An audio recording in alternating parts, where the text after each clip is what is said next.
Hello, good evening and welcome. Welcome to Rangers Radio. Join myself, Fox, here on the show tonight as three guests are really looking forward to the night's event. Firstly, Southside. Evening, Southside. Evening, Ox. How you doing, pal? We'll start on Jodie. Evening, Jodie. Hello. And the one and only Stevie. How we doing, big man? Evening, Oxter. How are we, pal? Yeah, good. Listen, things are getting outrageous. I've been threatened. I've been offers of bribery. All sorts took place the last 36 hours. Fox is looking at the legal, see where we stand legally, but I've got to say, Jaffa's offer's been the best so far. How's Jodie? Yeah, I'm good. I'm worried in case I myself tonight. Don't be worried. You've only got what did Port get last night? 6, was it? Was it 6, Stevie? Was it as much as that? Well, that's put me right under pressure now.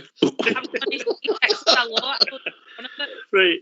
Just let everybody know we'll not be taking calls for the first part of the show. Once we've finished the fun quiz for the three gallant pioneers, shall we say, who have took part this evening. We'll then open the phone lines. All quiet in the Rangers world, big Southside. We're not a fan of these international breaks. We all agree, yeah? Nah, mate. Nah, just bore you to tears. Just can't wait to get back to see the Rangers playing.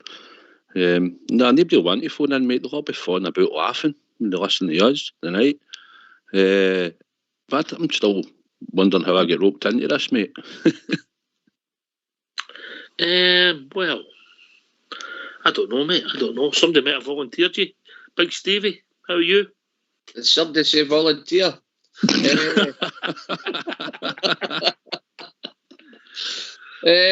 Look, I'm looking forward to it. I must admit, I'm a bit nervous because all the boys off the bus are going to have a field day if I get a big Wyoming. No points. Right. Give us a rationale for picking your subjects, big man. Then we'll go to Jodie with the same question. There was the rationale, right, that you just said about the subject, and I just said Ibrox Stadium. There wasn't even any thought on it. And then after it, I thought, wow, that's a big gap to fill, Ibrox. And I thought, what have I done here? But look, I know I think I've got a fair idea about some of the stuff, Ibrox, but we'll see how it goes. We'll take it how it goes. Okay. Sleeves are rolled up, I'm ready to go. People were saying today on social media that you had a vast knowledge of the stadium with your memorabilia collection, so they thought they've got you doing as FAV for tonight. No pressure, huh? No pressure. No pressure at all, eh? Just pile it on. That's it. Pile it on. And Jodie, obviously, along with myself, the youngest on here tonight. So, what did you think? Why did you choose the Stevie Gerrard years? Okay. I'm not gonna lie, I'm terrible at all these quizzes. So I thought go with what I think I'll do best at. But all right, okay. Watch this, I'll make an arse of myself. No, what's your language? You never know who's listening. Your mother might be listening. She'll tell me off. Southside. Yes. Thinking of Ian Durrant you went with? I went with Ian Durrant. Mm-hmm. Is he a favourite of yours, mate? I enjoyed watching him, mate. Local boy for Kinnan Park. Came from a staunch Rangers family, and he lived the dream, mate. And had big game player for us in his time at Rangers. In reflection, I should probably have picked Andy Firth or something like that, you know. But hey ho. I will tell you that Andy Firth might be mentioned tonight. All right. Okay. Andy Firth might be mentioned tonight. Southside, right. Can I ask Southside a question? Southside, you drink me in Durrant every weekend. Don't worry, you picked him. Yeah, you know me to tell people that, but hey, you've flung it out there now, haven't you? I was trying to remember what you was telling me. Who's sitting next to you, Southside? Ian Durrant? Oh, come on. Come on, get at it. Get at it. Well, we chalkboard. The door's no went. Yeah, I did try my best. Right, okay, so we've got Southside on Ian Durrant. We've got Big Stevie on Ibrox Stadium. Wow. Wow. And Jodie, on the Gerrard era at Rangers, yeah? There might be one or two questions on Stevie G's self, you never know. Right, so we done the time cost before we come on air. Fox done it, sorted it out. Southside's going to go first, Jodie second, and Big Stevie bringing up the rear. That could be a theme. That could be a theme for the evening. I'll just check that Fox is all right. You all right there, Fox? Ready to roll? You got your timer? I have indeed. I'll just ask the other two contestants to go on mute while the contestant answering the questions. No worries. They don't want to hear the laughing in the background. I'll not be hard. It's only got 4 letters. Pass, probably. All right. Okay. Right. When I start Southside, we'll be off and running. Yeah. Yep. Okay. Here we go. Ian played the game against which team the most? Which team the most? Celtic. Hearts, 22 and 11 subs. Who was Ian's last goal against for us? Hibs. Ajax. Which player did Ian have the second most starts with at Rangers? Ali McCoist. Dave McPherson. How many league games in the start of the final season did Ian start? Final league game season. 12. 1. Who did Ian score his first goal against? For Rangers? Yes. He's a man. First goal. Morton. Celtic. What age was he when the Simpson tackle took place? 18. 21. Who alphabetically is before Ian on the Rangers players list? Pass. What season was the best for Ian scoring goals?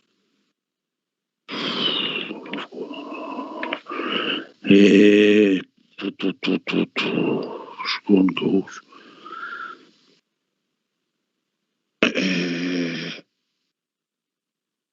96. 87, 88. How many managers did Ian play under, including this temporary? Wait a minute. Alex Totten. Well, he counted Totten. One Totten was Souness, Smith. Don McKillen, 2, 3, 4, 5. Don Mackay might have been in there, I know. I think 4. 4. Smith, Souness, Wallace, and Totten.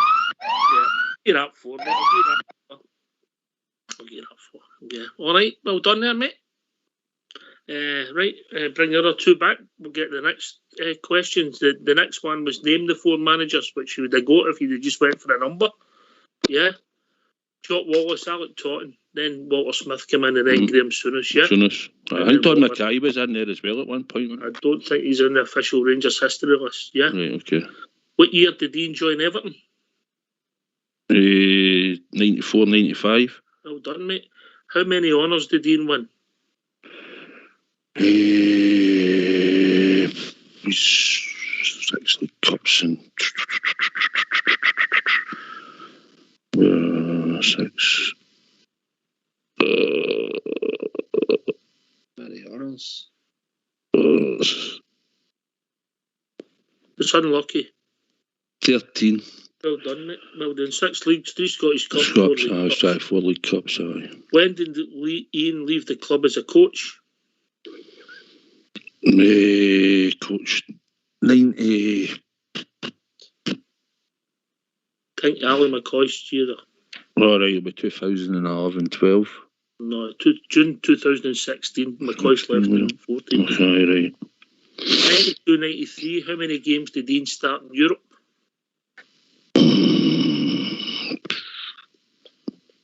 6. 9. 9, didn't it? This is a cracker. In total, how many Scottish Cup games did Ian start?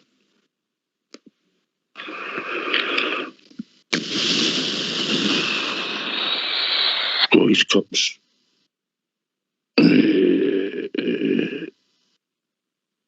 4. 10. No finals, Yeah. Scottish Cup games. Oh, right, okay. I thought finals, aye, okay. What happened in Ian's last 2 appearances for Rangers? Pass. We lost the league and we lost the cup. 1987 League Cup final, which penalty did Ian take? The last one. The winner, correct. Mm-hmm. Who scored the goals on Ian's international debut? He's mucking. Derek Ferguson. Super Ali. Super Ali, was it? The 2 goals against Hungary. How many red cards did Ian receive?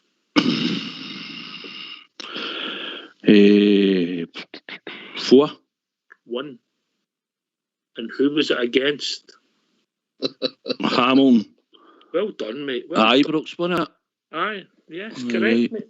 Yeah, there you go. Not bad, mate. Not bad. Shocking. Not easy. It's No. not easy. It's not easy. Yeah. All right. Aye. All right. Yeah. Fox, you happy to give him 1 point there? If you are. Okay. Yeah. You named the manager, so I'll give him the 4. Yeah, I'll give him the points for that. You happy with that, Stevie? I don't want you greeting and moaning, yeah? I'm just scared stiff to say it now after listening to that so much. They were all gettable. Every one of them was gettable. But maybe no sitting in this format or no around the pub table. They might be able to get outside there. Aye, maybe, aye. There's a couple who come back to you once you give the answer, but aye, at the time, it's just, you think on your feet, ain't you, man? It's Aye, that's it. You know. You had time to think you would maybe get them, but you've no time, that's the whole thing, innit? I think Jodie's left us. No, I'm just No, I'm joking. Right, okay. So we're moving on to Stevie G's time at the club, yeah? yeah. Okay, 20 questions. If we don't know, say pass. We'll always come back to it. We've got 20 here, yeah? All right. Are you ready, Jodie? Mm-hmm. Here goes. Who scored the first competitive goal in the Stevie G era?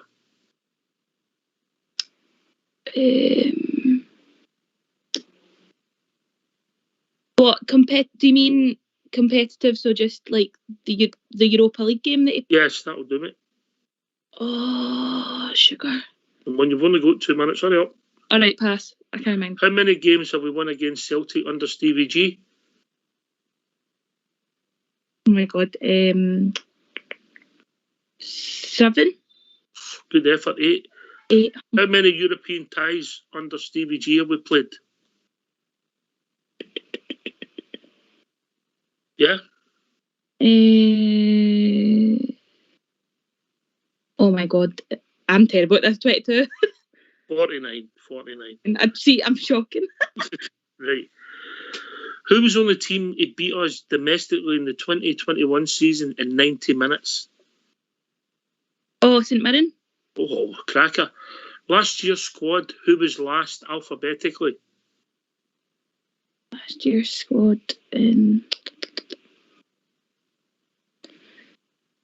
I passed just now. Who's our defensive coach under Stevie G?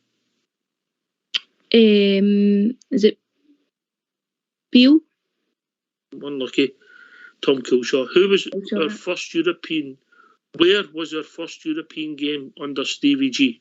Scoopy. Oh, well done. Who gets sent off in UEFA? Who gets sent off? I don't know, pass. Under Stevie G, how many semi-finals have we played in? 2. Well done. Name the 5.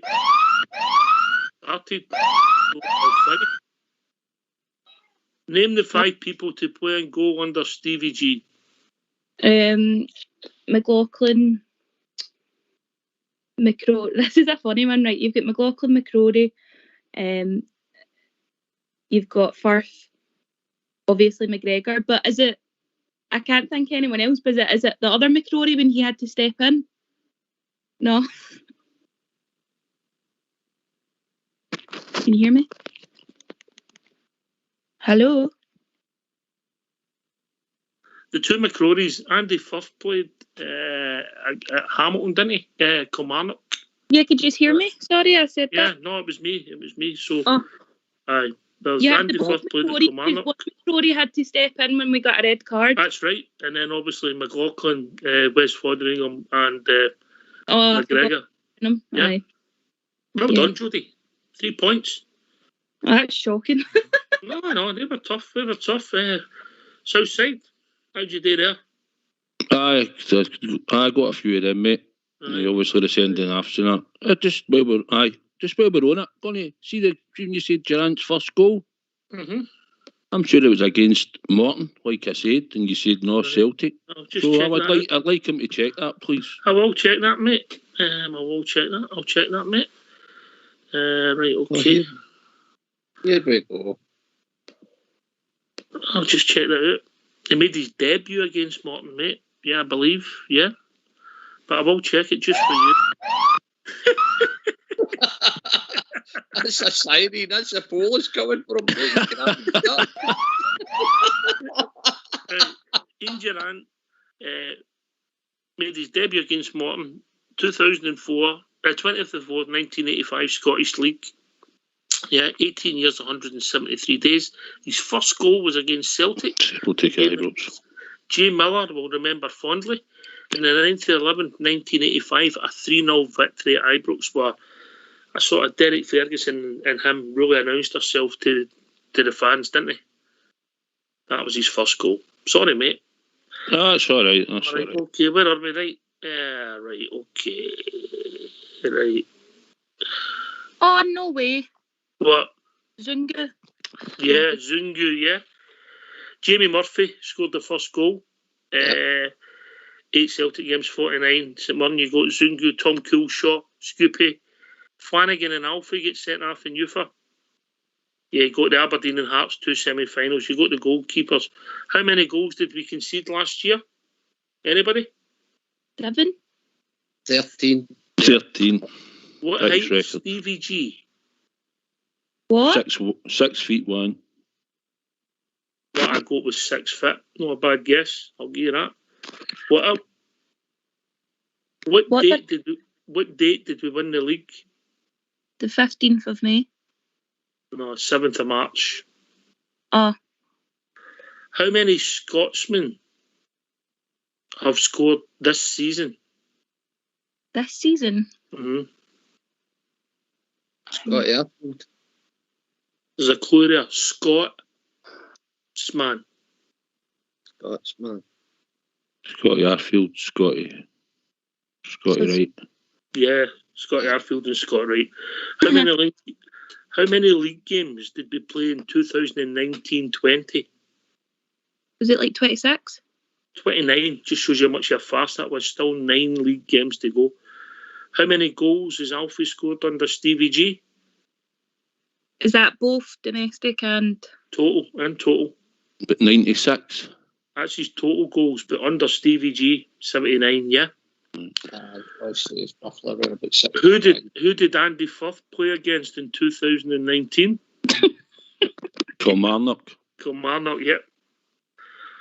From which team did we get Uma Sadiq? Oh, Roma. Well done. How much did we pay for Borna? It says Norma on this, but Borna. 1.5. 1.2 or something. 2.2 million, according to Wiki. Name Stevie G's first director of football. Couldn't tell you now. Mark Allen. Adam. Mark Allen, yeah. Mark Allen, aye. Well done, Jodie. Well done. Oh, that was shocking. Well done. Right, okay. Big man, we ready? No, really, no. Right. I've got to confess, mate, these questions were finished at 3 minutes to 8. Right. In what year did Frank Sinatra play Ibrox? 92. 1990. What happened at the stadium on August the 27th and 28th, 1983? 83, we opened the new stands. The BB Centenary celebrations. What year was the new Copland stand opened? 81. 79. Against who? Hibs. Celtic. What year was the record attendance? 118,000. What year was it? Mm-hmm. 32 or something like that. 39, unlucky. Oh. What year did the first Ibrox close and the new one open? What year did the first Ibrox close? 77. And the new one open. No, but what are you talking about? The very first time? Ibrox. The first Ibrox, 1899. No, you're not far away. We'll come back to that, yep. Next question. What year did Ibrox become all blue? Oh, man.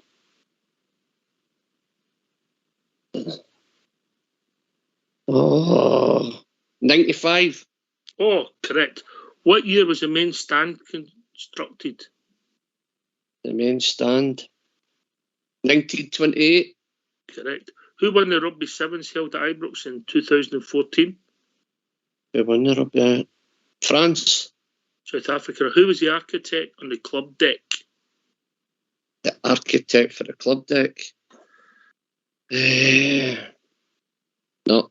Pass. Gareth Hutchison. Yep. You must give me that. What? Gareth Hutchison, I'll go with it. Did I? No. No. No bad. No bad, He mate. was the old stand. With Archibald Leach, wasn't he? 1899, 9th of December 1899, the first Ibrox closed and the new one was opened in the 30th of December that year, Stevie. Yeah, so, right, we'll go through the rest of your questions, see how you got on, bring the other two in, yeah? Yeah. What happened at Ibrox on the 3rd of May 1938? 1938. What happened at Ibrox? 38. Was that a sports event? No. Nope. No. King visits to open up the Empire exhibition. There was over 140,000 people there. Modern Ibrox was modelled in which team's ground? Borussia Dortmund. Westfalen, aye.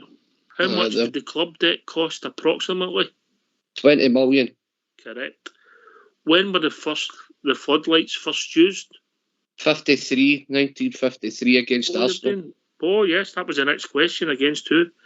The first Ibrox disaster. Who was playing? Scotland and England. Yep. You're doing better after we're finished. What year was the development of the new Ibrox complete? The new Ibrox complete. 81. Correct. 81. 1981. Name the colours in the seats in the stadium. Yellow, brown, orange, green and blue. Green. No, sorry, no green. Yellow, red, brown, orange and blue. Yeah, when did the brown come? What year was the first Ibrox disaster?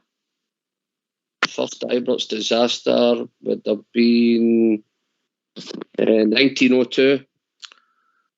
Correct. Where was Southside on the 18th of June 1983? Where was what? Where was Southside on the 18th of June 1983? Oh, it'd have been abroad somewhere on the back of a Polish van. Rod Stewart concert. I'll be right.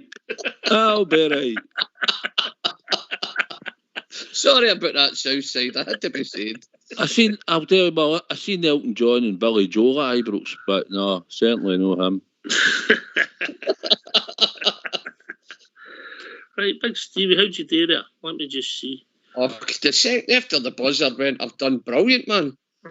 Aye, you don't perform well under pressure. Myra Hindley said that before, right enough. Right, you go. 1983, you go to 1995, you go to the Blue Seats. Yep. And you go to the 1928, so 2 points, yeah. Did I not get Arsenal? That was the next question. Who did we play Arsenal? Well, you got that when we stopped, mate. Oh. I got about 10 when we stopped. You get quite a few. You done all right when we stopped. How'd you do with them, Southside? No bad, I take it, eh? Aye, there was a few I could have got, but aye, you're tough, Stevie, isn't it? It's tough doing it right on the spot, mate. You know? You've done well, buddy. And Jodie. Aye. Right, okay. So, who's in the lead? 3-2-2, is that right? 3-2-1. 3-2-1. Dusty bin.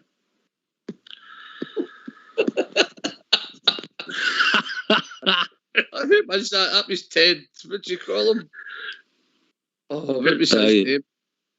Ted Rogers. Ted Rogers. This is what you could have won. That was bullseye. Right, okay.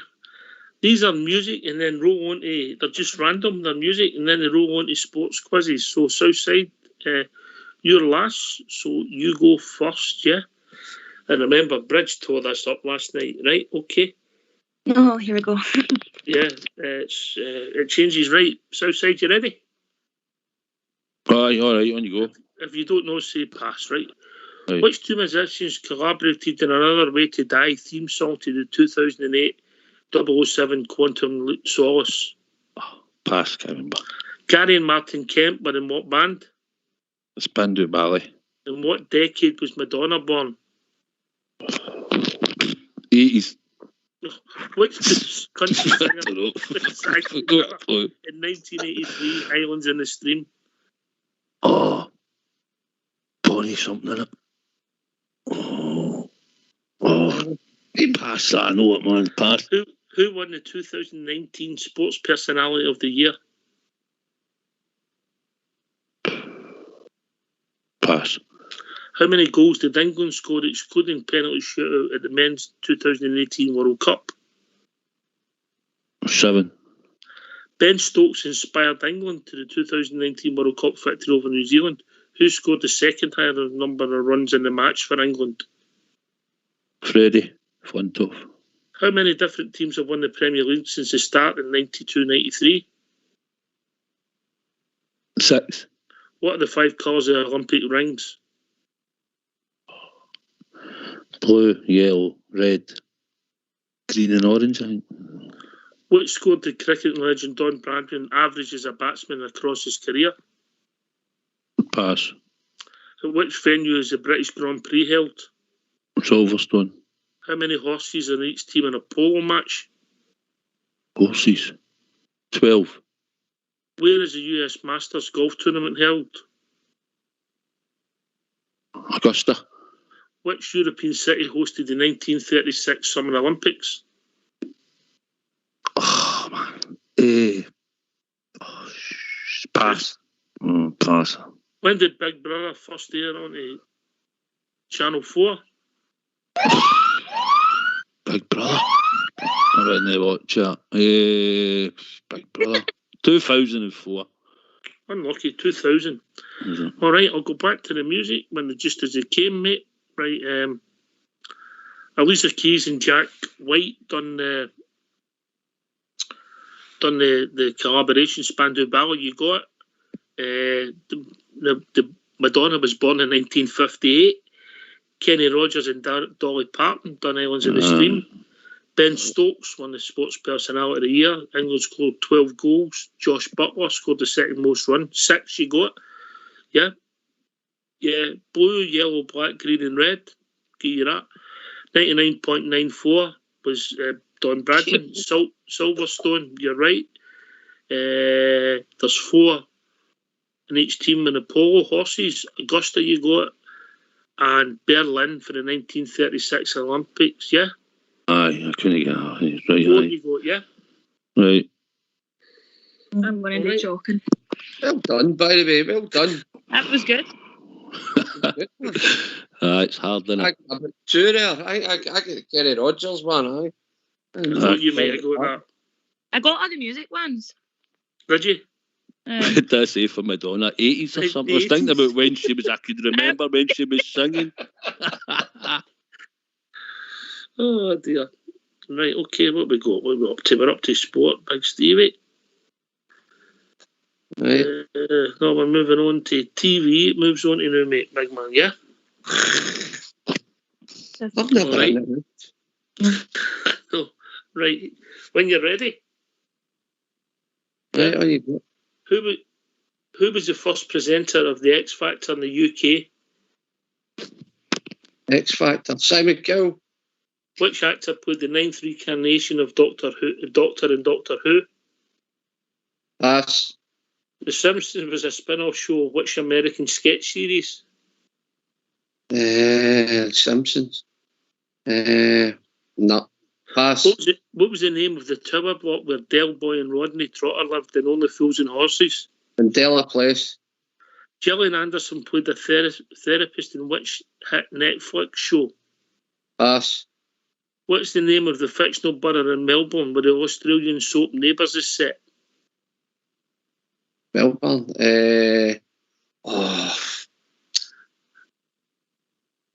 Pass. EastEnders began broadcasting in which year? EastEnders. 79. Who's the longest serving presenter on BBC's children's show Blue Peter? Who's the longest? Pass. What's the name of Mackenzie's group character in the sitcom The Office? Pass. Which British actor played Batman in the up-and-coming reboot directed by Matt Reeves? Pass. What is the name of the bride played by Uma Thurman in Quentin Tarantino's Kill Bill franchise? Pass. Oh, no way. Which colour pill does Neo swallow in The Matrix? Blue. Oh, unlucky. Red. Name the composer behind the soundtracks of The Lion King, Inception and Pirates of the Caribbean. Was it Elton John that done that one? Sang that. In 2014, Seth Rogen film caused the North Korean government to threaten action against the United States. Which Seth Rogen film? Pass. Name the first actor to play Dumbledore in the Harry Potter film. Pass. They were quite hard, big man, I must admit. Oh. What did you get, Joe? Did you get the Kill Bill one? Got the Kill Bill one, got the Dumbledore one, got there was can't even mind now. But I'm gutted. Kate Thornton was the one that presented the X Factor. Christopher Eccleston was the ninth Doctor Who. The Tracy Ullman Show, which they took Nelson Mandela, How She Got It. Let me see. Gillian Anderson. I thought you might have got this. The Netflix show was Sex Education. Erinsborough was the name of 1985 was EastEnders. John Noakes was the longest Blue Peter presenter. Gareth Keenan was the guy who played in The Office, yeah. Robert Pattinson. Yeah. All right, so we'll give you 2 for that, mate. Yeah. Oh, thanks. Right. So about the leader now, Jodie. Oh, no. You were unlucky, weren't you, the way it came out? I would have rathered music. Yeah, film, right, okay. What is it I'm on? Films? It goes to films and then it'll go to food and drink. Oh, I love my grub. So did the Toots on me, but it's too late for them. Phone Rudy. Right, here we go. When you're ready, Jodie. Oh, God, that'll be shocking, but let's go for it. Which catastrophic star makes a cameo in Deadpool as Peter? As Peter? I just watched Deadpool the other night. I don't know. Just say pass if you don't know. Pass. Which husband and wife duo starred in the 2018 horror film A Quiet Place? John Krasinski and Emily Blunt. Oh, brilliant. Which 2019 film won Golden Raspberry Award for the worst film of the year? I don't know. That's a shame. But pass. What does Bridget Jones name her baby in the 3rd instalment? Oh, I didn't watch that one, but we'll pass. How many spice options are there at Nando's? Nando's. 1, 2, 3, 4. 7. Oh, 6. Which soft drink is commonly associated with Scotland? Iron Brew. According to the McDonald's official website, how many calories does a regular Big Mac have? Stevie, you were unlucky. 376. 508. What are the two main ingredients in a dark and stormy cocktail? Couldn't tell you. Sorry. Don't drink. Rum and ginger beer. Name the 2019 winner of the Great British Bake Off. Pass. Gouda is a popular cheese originating from which country? Gouda, Italy. A screwdriver cocktail is orange juice ice in which spirit? Screwdriver. Pass. Vodka. Which southern Italian city is usually credited as the birthplace of pizza? Rome. Naples. Which number is found in reference to the varieties of Heinz products? What, sorry? Which number is found in reference to the varieties on Heinz products? Don't know, 7. 57. I bet you the boys might have done a wee bit better with you. I'm terrified of tomato sauce and I don't drink. That was not fair. Right, there's 6 Nando's. I'll run them through you. Plainish, passion, fruit, and mango, lemon and herb, medium, hot, extra hot. No, there's another one. There's a new one that came out and it's a black bottle. I'm not having that. I'm going to find it. Right, what'd you get? Hey, by the way, that was some shout. Emily Brunt and John Kanansky, yeah? Yeah, 1, 2, 3, 4, 5, 6, 7, 8. Yeah, because you've got your Pyrenees as well. Well, that's not on the list, I'm sorry. It's on their website. I'm on it now. I'll accept that then. Right. No chance. I like Nando's. Oh, is she on Google? No, Stevie, what do you think? I know, what's happening? She stuck herself in. 1, Aye. 2. Listen, if I was Googling, I wouldn't have lost as bad as that. So. 3. We have a winner. We have a second place and we have a third place. It's fun. Yeah, nothing changed for the first round, but well done. Oh. My Nando's sauce made the difference. Aye. You'd have get many of them outside, wouldn't you? Heinz 57. Aye, you go that one. I'm actually terrified of tomato sauce. That's not even a lie. That's the varieties that have got a Heinz in it. Anyway, all done now. Done and dusted there, Stevie. You can relax. That's it. It was good fun. Brilliant. You learn a wee bit and Bob, don't you? Some of the endurance questions and that. Aye, brilliant. Enjoyed it. Aye, done, dusty. I was just thinking there, it's worse when you've actually got a wee bit wrote down and it says 9 yellow and 1 red. And you still don't get it right. Oh, so somebody was port seating then? I think we should take Here, no, it was just memory, just to jog my memory. That was all it was for. Right, okay. We'll get these phone lines opened and we'll see what we'll take as tonight. Is that all right with you? Yeah, that's fine. Yep. People are Go probably ahead. up and abuses for their answers. I wouldn't worry about it. Let's hear from you. Why don't you give us a call on 0141 356 1972. It's your show. It's your platform. Let's hear from you.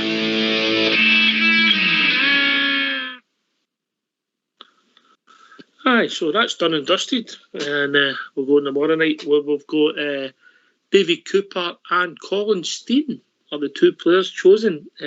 Rudy's unfortunately otherwise engaged, but we'll have JFK on Colin Steen and Jaffa on Davy Cooper. Yeah. Right, okay. Well, we're building up to the start of the St Johnstone game. Obviously, the ticket allocation came out today. What price for the tickets? Southside, I believe. 30 quid, is that right? There's £30. I think there's a £28 one as well, I think. Right, okay. And obviously, I don't know. I bet you're at substantially more than the home fans pay, yeah? Aye. It's, to be honest, the £30 ticket's pretty consistent with St Johnstone.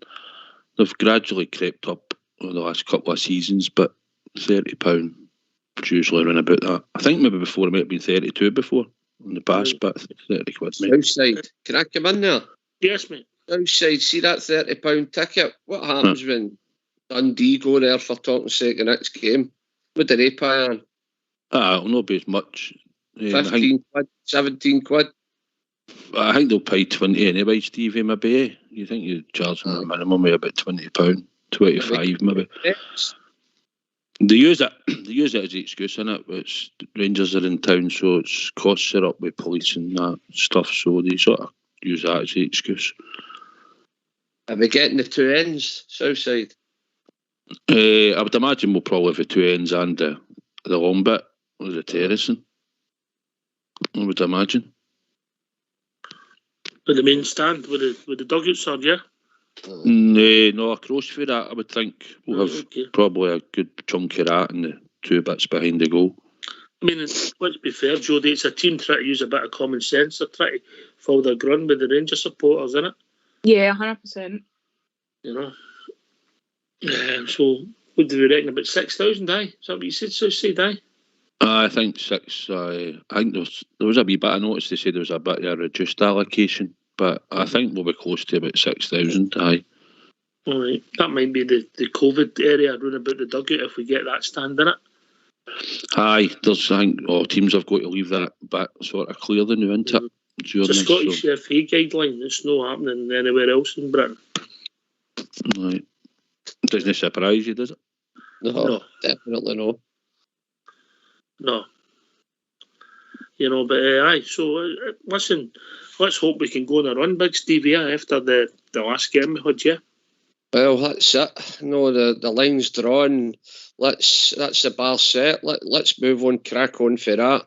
We're slowly getting ourselves together. We beat them, and put them back under the rock again. So hopefully the boys' peckers is up and we can get tore in again. I mean, we should be beating St Johnstone. They should be absolutely nailing us. What happened last season or anything like that, we should be going there and beating them maybe with 2 goals. Aye, I agree. We shouldn't have any bother if we play, Jody. She'll be celebrating.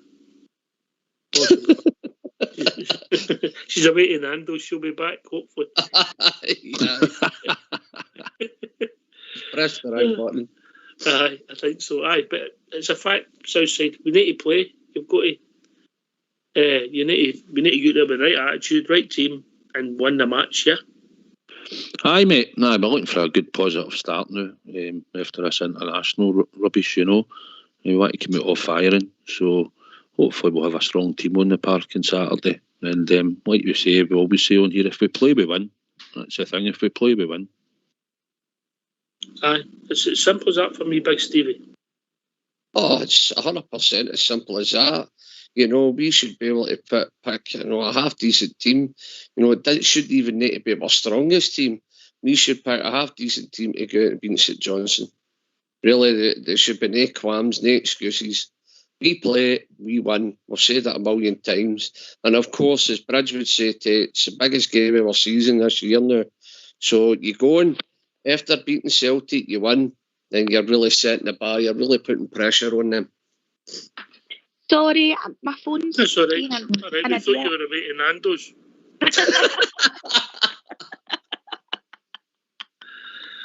Jody, listen, you look at things slightly different for the rest of us due to your age and that, and the social media storm, is it taught maybe the people that are in the spotlight, you have to be careful what you put on that social media because it's there forever? 100%. I mean, I need to be careful what I post, and just even being I know that if I post a certain thing and it gets highlighted, I'll never be able to sing at Ibrox again. Do you know what I mean? So I think that it's horrible that everything's trial by social media. I mean, there was a guy in England, I can't mind what team it was, but he's got a disciplinary from his club for something he posted when he was 14, like 10 years ago.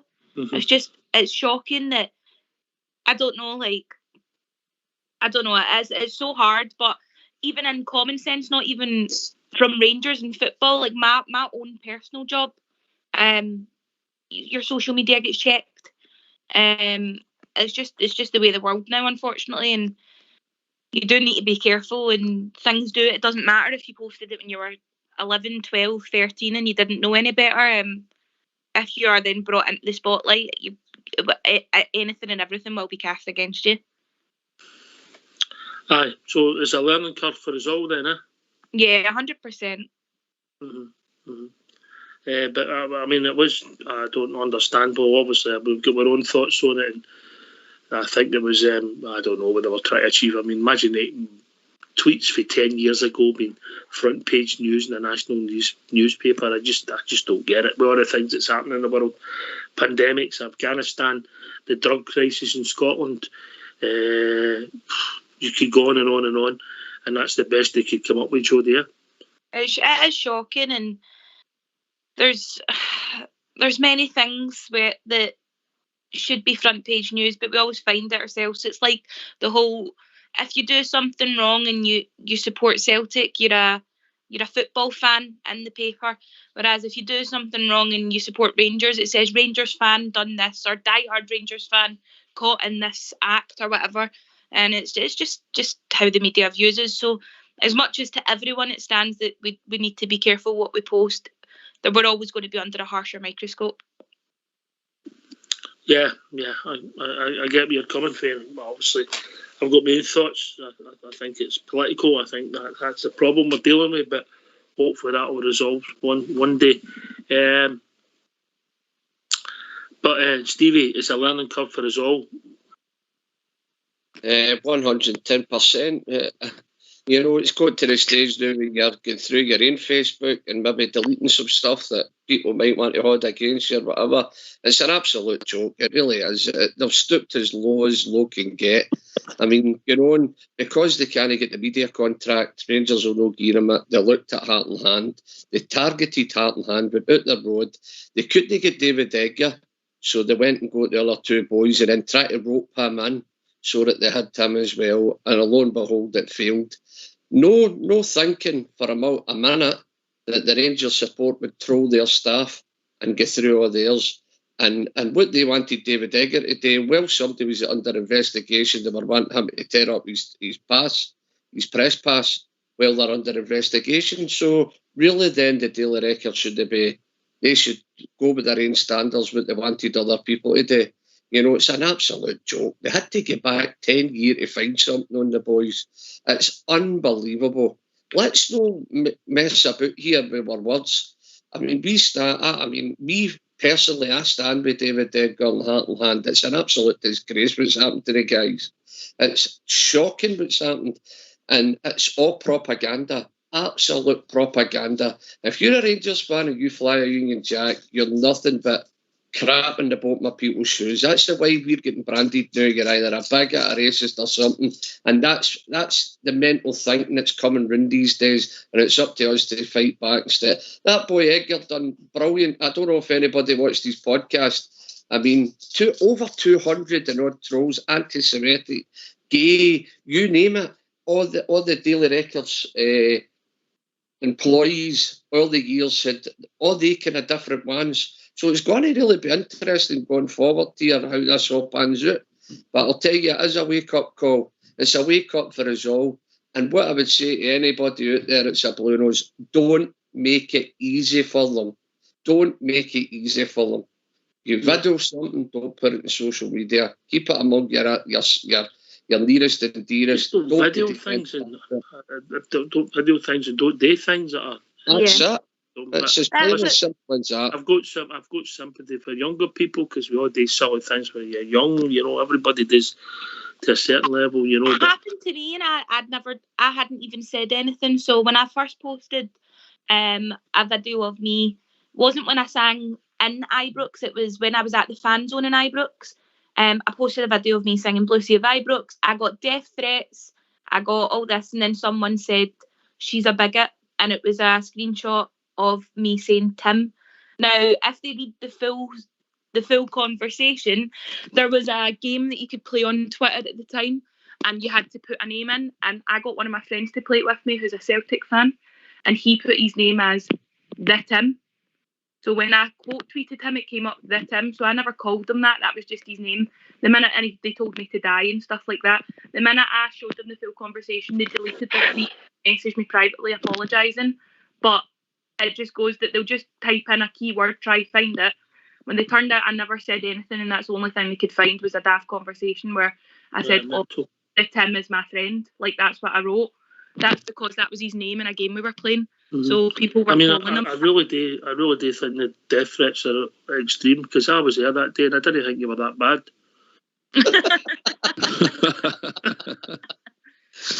She was only starting out. But that's what you're dealing with, innit? I mean, just crackpots. Anyway, look, I think we're all united. Southside, that's maybe something me and you might know, Dave, but people need to be careful. Aye, mate, 100%. It's just the thing of this day and age of the mobile phone. I mean, probably 30 years ago, if you seen a fight in the street, you would probably walk out and try and break it up. You know, but nowadays people just pull their mobile phones out and want to video it, you know, and then post it. But disgusting behaviour with the journalists and stuff that have targeted the boys and stuff, you know, it's disgusting. But no, it just shows you, mate, what sort of who's out there and who can make life difficult for you, you know. But aye, I wish all the boys all the best in that. And we obviously will be back them all the way, you know. But aye, it's just society now, mate. And a lot of people are offended with stuff, easily offended now with certain stuff that you wouldn't normally be offended with. And that's just the sort of generation we're into now, you know. Yeah. But what all signs? Yes, mate. Oh, so it wasn't even so much. They went back 10 years and dug the taxis out, right? Fair enough. And the taxis might have been a wee bit OTT. 10 years ago, things were different. But it was the fact that they put the guys... It was front page news. It was 3 pages, the Daily Record front page news. And believe me, there was worse things going on in the world than that, regarding even follow the money scenarios was happening. There were guys at court for that, and that was the front page. Do you think that was an accident? There was 2 officials for a certain team up in court. Absolutely not. That team, that these stories broke. Yeah. No, 100%. Not at all. Not at all. Propaganda. They know how to use it, don't they? Let's direct the traffic. We'll bring this story out on that day, then do it up at court. 100%. But it wasn't even that. The boys' faces on before they're even guilty and everything else. The boys' faces, names, and addresses, everything. It was absolutely ridiculous now. So see all the 200 tweets that the boys for Heart and Hand have got about their staff, would they then put their mugshot and their address on the papers? Definitely no. It's a real joke, and it's up to us all now to tighten our belts, because this is why things are gone now. So I wish David Edgar, Heart and Hand, all the best. They're bears and we stand with them. That's my insane on it. My understanding is that we are going to make the headlines tomorrow again. That's what I'm finding out. I think it'll be a surprise to a lot of people. But I've seen it's been sent to me early, a screenshot of what's going to be in the papers tomorrow, and it is Rangers radio technical director deletes Plenty of Fish account.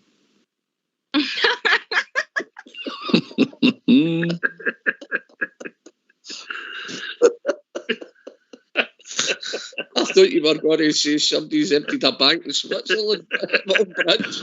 What just fell off his stool? Why do you think Bridges don't hear that right? He's away by.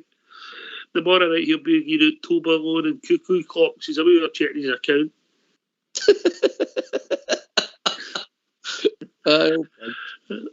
But yeah, listen, it's no funny.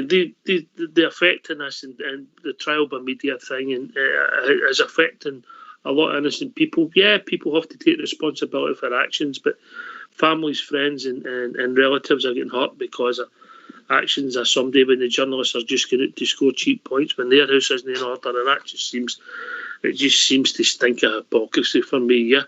You would think before they publish such horrible stuff that they would check their own employees first. You would think so, yeah. You would think so.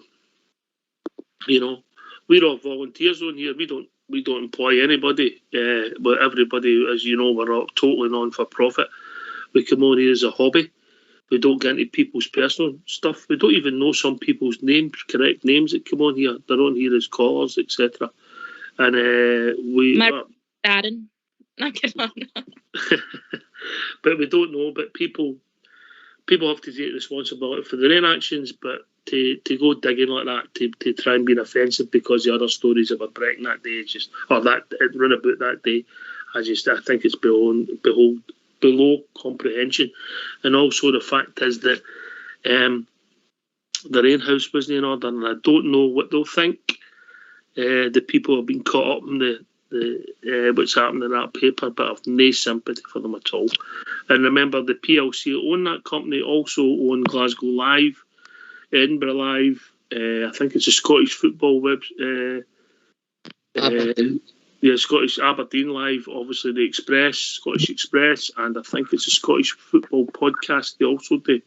So, as customers, we can be particular what we click, what we watch, and what we buy. Yeah, for sure. Right, okay, get yourselves on mute because we're going to have a tune.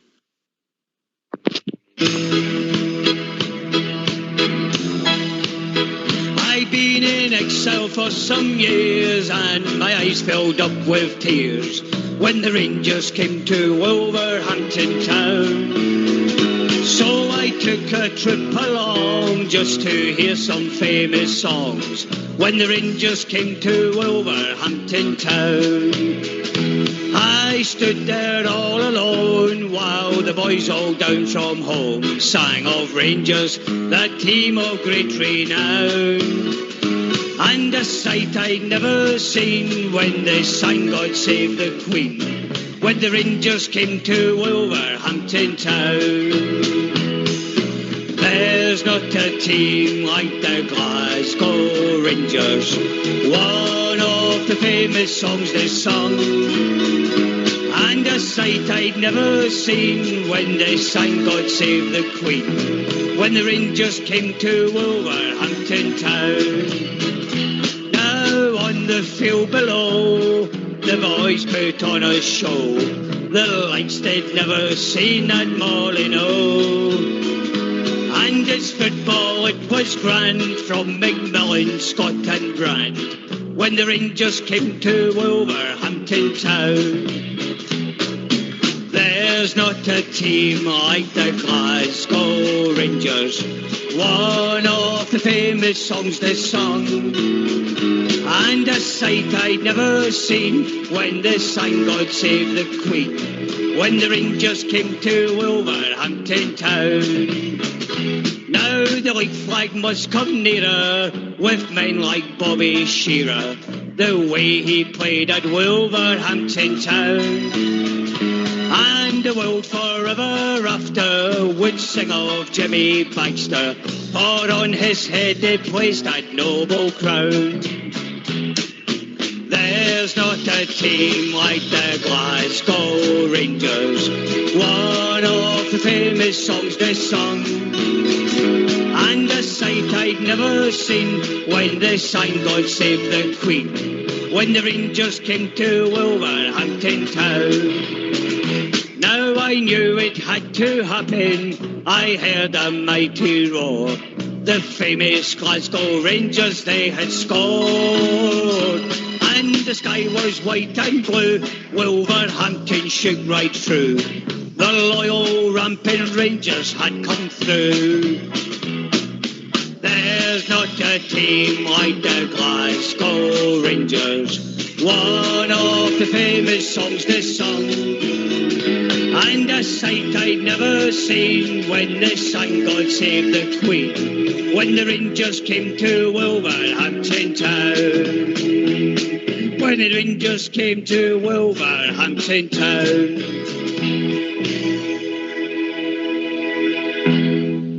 Why don't you give us a call on 0141 356 1972. It's your show, it's your platform. Let's hear from you. All right, it's a call-in show. Phone in, as the man said. Come and join us, speak to Jodie, Big Stevie and Southside, and ask their opinion on anything Rangers related. The international break, we just want all our players back fit and well. Hopefully Philip Hollander's all right Southside after he took a knock against, I believe, Spain. I've seen that, mate. I'm hoping he will be fit. He's an integral part of our team on the left-hand side of the defence. So I think he's one of our better defenders as well. So I'm hoping he'll be fit for Sunday. If no, I'm sure probably Balogun will go in there if he's come back all right for his international games as well. You think Tav will be playing, Stevie, after COVID? Aye, he's back in full training, isn't he? Right. So why should he not be there to be selected anyway? So I reckon he'll be back. You'll probably see Tav back for St John's. Aye, he doesn't miss many, Tav. Jodie, what's my best back four in your opinion? If they're all at their best, Tav, Borna, Helander, Goldson. No, I think most people would agree with that. Stevie? Yep, 100%. That would be my back four.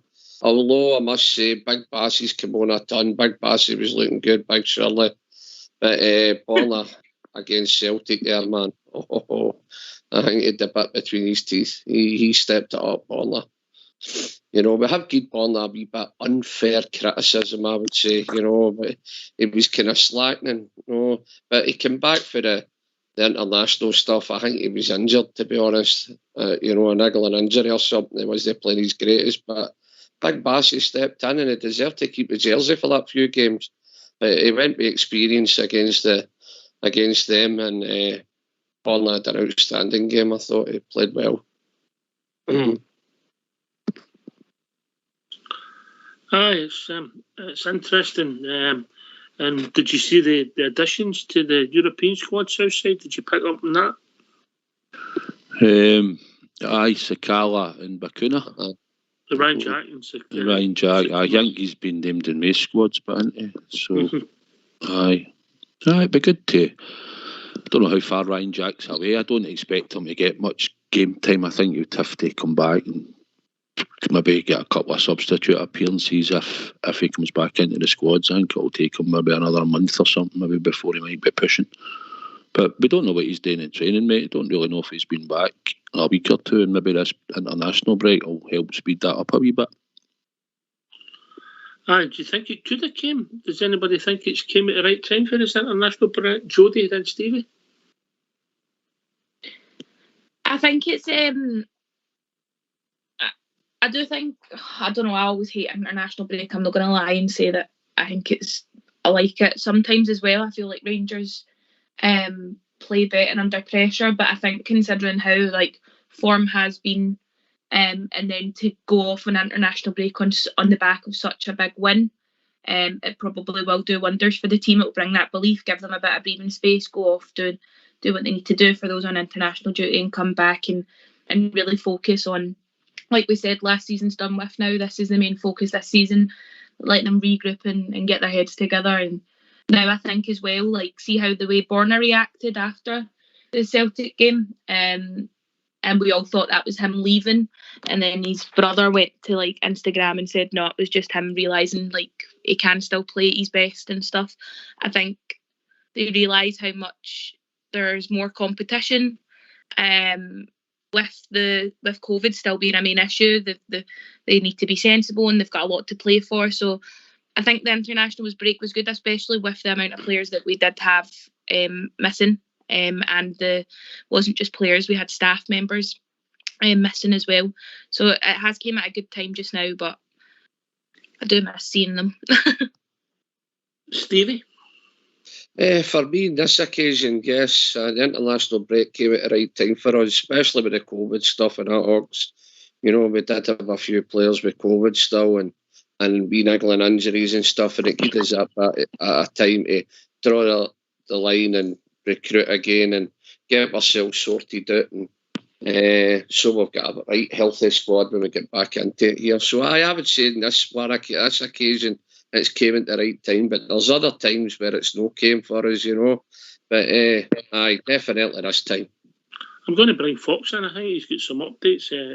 on some of our players, one particular with COVID. Fox, you were saying today, mate?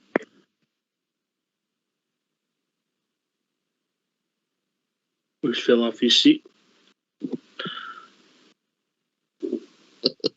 Oh, he's not there. I think he said to me today that he's I've not been able to Haji, yeah. Haji, I heard that. Yeah. You know, so hopefully, first and foremost, hope he's sound and safe and well. I'm still bitter about him beating me for that Romanian Gillette contract, but hopefully first his health's all right and he gets back playing ASAP. Big Southside. Aye, mate. I heard the news and hopefully he'll get a speedy recovery.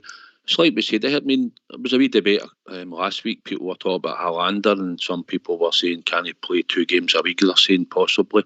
It could be he had COVID as well at one point. He could have, you don't know if someone was suffering for that long-term COVID that they talk about, you know. So we don't know if that's maybe been a problem as well going forward with some of the players. But obviously it's an issue the new we've got. But I think we've got enough there that can see us through this wee spell. So I'm looking forward to Saturday, mate, and I'm looking forward to hopefully a good performance and get the 3 points in the bag. That's sort of what we're looking for. Aye, that's the most important thing. 3 points. Get a bridge, man. I think we go top of the league, Big Steve, if we win on Saturday. Yes, that would do us, wouldn't it? Aye, back where we should be.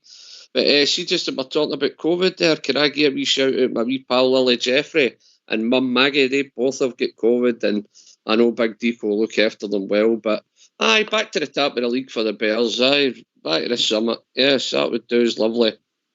Couple of pies, and the Bears getting 3 points. Can't whack it. Yeah, 3 points, 3 points, 3 points.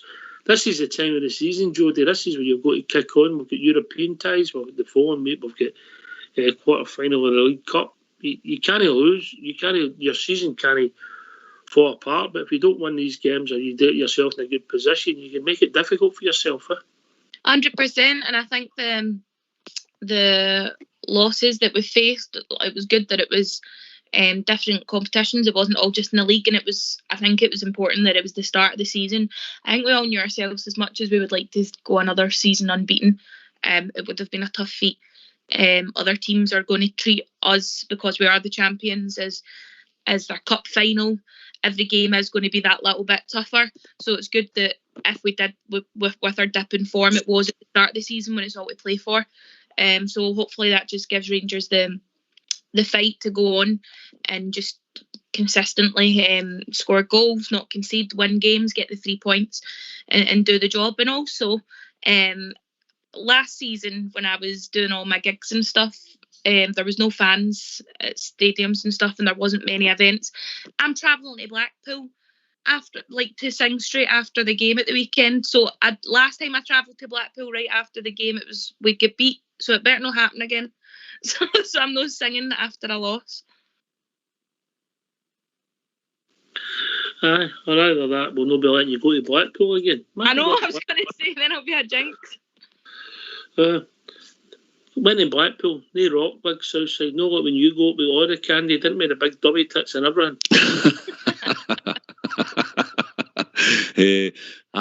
Well, to say there about Rangers, aye, mate. I was lost the track here talking about Blackpool. Aye, we're just looking for a good run now. We're coming into European group stages, you know, and we have sort of played well in them, and it's sort of cemented us going forward in the league games. Sometimes we've not played our best after a European game, but we still managed to get the result last season. So we're hoping that with the squad, with some of the players we've added, and if Bakuna gets up and gets fit and he finds a place and a role for him in the team, you've got Sakala, who's still to come on and try and show us something. We've got Riff there and that. We've got plenty of attacking options, midfield options. So it's about the defence settling down, getting a settled defence with goalkeeper, and just keeping that door locked as much as we can at the back. We've got enough firepower up front, so that's the way I'm looking at it, mate. Just hopefully we'll just get some good performances going forward. We've got plenty in the squad that can get us goals. Aye, it's all about getting that consistency and a bit of form back, Stevie. We've not the greatest start because I I think we're all flat after the Malmo games, and look, it happened. It's done now. We have to move on for it, but hopefully we had the springboard last Sunday. Yeah. Aye, there was a wee mixture of stuff at the start of the season, some injuries and not getting a good pre-season, people coming back for the Euros, and we've not started well since at the Malmo game. That was a kind of wee low point, but we started to get into our stride there again, and we're beating them now. The bar's set. I mean, we all know, Jody pointed it out there, this is all these wee teams cup final, Rangers coming to play the Rangers. And as Leon Balogun said in his interview, when you play for this, and he pointed to these badge, you need to leave everything out there. So the players, they know every game they go out, they're going to have to give their all to beat these teams. We've got no divine right to beat them, but we should be tucking them away with the experience we've got in that part, the experience, and we've got the better quality of player. So I'm quite convincing myself. I hope I'm not just convincing myself. I think we'll win by 2 clear goals. I think Alf will be back in the score sheet again. But I just, we all know that these wee teams are going to raise their game and they're going to pack their box and everything else. We know it before a ball's kicked. So we've really got no excuses. Come on, Rangers, get out there and do the business, man.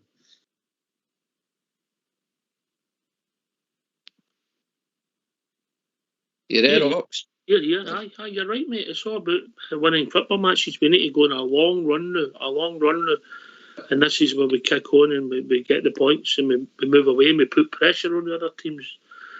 Southside and Jody, because it's different when teams are playing under pressure, yeah? Aye, mate. Every team raises their game against us, and the following week they're back down at their own level. And it's just about attitude. That's what we need to get right. And then, we've got enough hardcore of the team that know. So it's just, if the attitude's right, then, and we play well, and even if we're not playing too well, we've still got players throughout the team that can do a bit of magic and get you a goal. So it's attitude first and foremost, and just keep them all greedy and wanting to get on the park. And when they get a chance, about the following week, if they get brought into the team, that they're trying to keep the high level of standard up. And if they're doing that, mate, then it should propel us to winning most weeks. That's the way you do it. Jody. Yeah, 100% couldn't agree more. But another thing I was going to point out is when we're talking about these other teams and stuff, we need to remember that we're going to have the return of Gerrard back, which is going to be a massive thing. Like, I know we've got players coming back, but having your manager, and I know that Gary McAllister alluded to the fact that they were still in contact. It's not as if Gerrard just abandoned them. They would have done it through other methods, with like Zoom or whatever. But it'll be good having the presence and everything's to play for, like they said. And the thing is, Rangers themselves know that if the result goes another way, down the other side of Glasgow, then they'll be kicking themselves if they didn't get the result they did. And goals from us, you remember at the start, everything used to just come from Alfie, whereas now goals come from all over the park for Rangers now. We've got goals coming from set pieces, we've got all our strikers making an effort and getting goals. There's goals from midfielders. So like you just said there, like we do have people to step up and take those moments. I think what I would personally like to see from Rangers is a bit more chance creation and going for goal. Sometimes I feel like the games that have been, we're maybe getting it in the box and there's a lack of creation, or we're just playing it down the wings and playing for crosses. It would be nice to see more attempted goal, but then that's something that Sakala could bring to his game, or Bakuna. So we'll wait. I think that's a criticism or an observation that a lot of people make, Stevie. We don't shoot enough. Oh, 100%. The annoying thing for me is with that Ox, we've got Stevie Gerrard and Gary McAllister, two guys that could hit a ball, two guys that could absolute belt a ball, and we keep going out to the left, back into the middle, out to the right, back into the middle, and you're gone. Sometimes Glenn Kamara and Stevie Davis get themselves in great positions, and they, I think they try and look for that split and pass, but you're saying to yourself, you're at the edge of the 18-yard box at the D, belt it. And they don't do it enough for me. They really don't. And apparently the boy, Pacuna, apparently he can hit the ball. So it'll be interesting to see how he gets on with that. And hopefully he gets a wee cameo or something on Saturday. But we're guilty of not having a dig at goal. We should be doing it more, I think. I think it's not a criticism, so says as it says, it's an observation that a lot of people. It's like anything, Knox, when you're winning and you're playing that sort of down the sides and crossing it and you're getting on the ends of it. There's nothing really to say. No, it works. It's when it gets frustrating at times when obviously I can't remember, it was a game at Ibrox here, but it was the same. It was just going to cross. And if teams are shutting us down and doing that, it gets frustrating to watch it. We have got players that should be shooting for 20 yards out when they get a chance. And I don't care if it goes in Rose Head, as long as they have a go. You know, I don't mind. But for some reason, we're guilty of it. But hopefully, it could be to do with the system as well sometimes. I mean, Stevie, what we're saying there when you're talking about maybe Bacuna, I mean, where do you stick him in that team? If he plays this 4-3-3, you know, where does he actually, if you were starting him, say, on Saturday, where do you play him? Only Stevie Gerrard don't know that. But do you know what I'm saying? Sort of type of player you're thinking, is he sort of maybe in behind a sort of like, we're going to see this and he doesn't play it, like a number 10 in it, that's what we're going to try and say, maybe in there. But if you're playing him in a 3, the way we play the midfield, then he's going to be sitting too deep. Or is he that type of player that can go for there? I've not seen a lot of him, but it's just an observation, as they say. What do we do? Who do we take in? Does he play Aribo and maybe take Aribo off and give him a wee cameo? Maybe play him behind Dalf or something like that? I don't know. I really don't know. Listen, I've been trying to get the team bloody right for donkeys now, and I can't. I'm always one or two up, but there's always a wee surprise in there. But our bench is strong. We're getting up there, and it'd be good to see the boy at some point, maybe getting a cameo. If we're 2-0 up, 70 minutes, he might bring him on. Who knows? All right, boys and girls, we've been joined by Alex Kelly. I'm just waiting for Big Al to come in. How are we doing, Alex? Good evening, Oxshire. Jodie, Southside, Stevie. Hiya. Alex. Hello. Hey, Alex.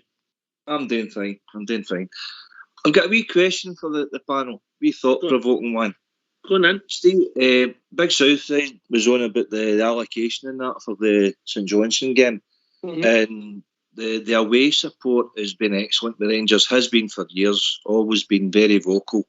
Atmosphere at Ross County, I say, was fantastic. See the pay at the gate methods that we did 60s, 70s, 80s. I think it brought a better atmosphere to Ibrox. Ibrox or away fans? Well, particularly to Ibrox is even though guys are paying hundreds of pounds, I just get the feeling that we've maybe outpriced certain supporters. I don't know if I'm explaining this right, but it's just... So I get you. I get you. I mean, on you go, Jodie. I get what you're saying, and it is hard, and you see all the comments where people... I'm going to make a comment right now, it might be controversial, but I think it is a shame that to get priority tickets, if you're not a season ticket holder, you need to pay for a MyJers membership. And a lot of people it's not just one ticket they're buying. They're buying for their son, their daughter, whatever, they're taking them to the game. And with COVID and everything, and I know the club needs to make the money back. However, it wouldn't be enough for like the parent to have a MyJers membership and take their children. Every single person wanting to purchase a ticket would need to get a MyJers membership. Obviously, you can wait until the general sale goes, but then you're running the risk of not getting tickets beside each other, etc. When you're talking about how the money might take out the atmosphere of the game, you could get lots of people that would bring atmosphere to the game, but they simply can't can't afford it or justify it. And I do feel like that, as much as I get where they're going with the MyJers membership and they've probably taken the model from other clubs, I do think at a time when so many people are just desperate to get back into the stadium, that a lot of my times when I look at my emails, it's just, here's this that's 50 quid, or here's this that's 30, here's this, and then you just feel like constantly you're getting emails about paying.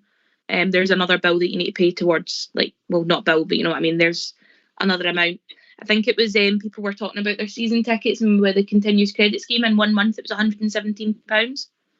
Oh, I think easily. Obviously, you'd maybe the European tickets could come off. I think they come off on Monday. Obviously, St Johnstone tickets are out today. You've got your continuous credit for the Dunfermline game. A week on Wednesday, am I right in saying that's Southside? Livingston game. Sorry, Livingston, 2 weeks on Wednesday, yeah? Mm-hmm. Yeah, they're taking the looks as if they're going to take the 117 out for the 3 games, but at a time. That seems to be the news it's broke. I get it, it's expensive, but I understand that, and I think that £20 for away fans and that is enough. Maybe football might have to look at itself, but then again, I see they're talking about £500,000 a week for Mo Salah at Liverpool, so I don't know where it stops. But Alex, the thing you touched on, the atmosphere, I've got a theory on that, and I'll pass it on the panel if that's all right with you. Yeah, sure, carry on. Yeah, I've said this before on the show, Stevie, Southside, Jody, that the season tickets have meant that friends don't go together. They're all split up, they're all scattered, whereas back in the day, the point was that buses turned up, friends and all that turned up, and they all went in and they sat together.